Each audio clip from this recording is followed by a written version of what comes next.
sa bawat tao sa ibabaw ng mundo.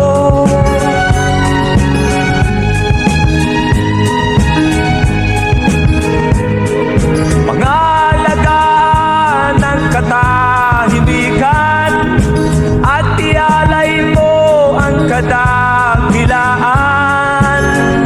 Higit sa lahat ay tao. Ito'y dulutan ng kasaganaan.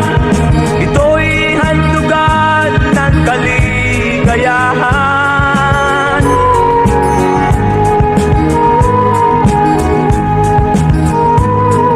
Gawing matatag ang iyong kalooban.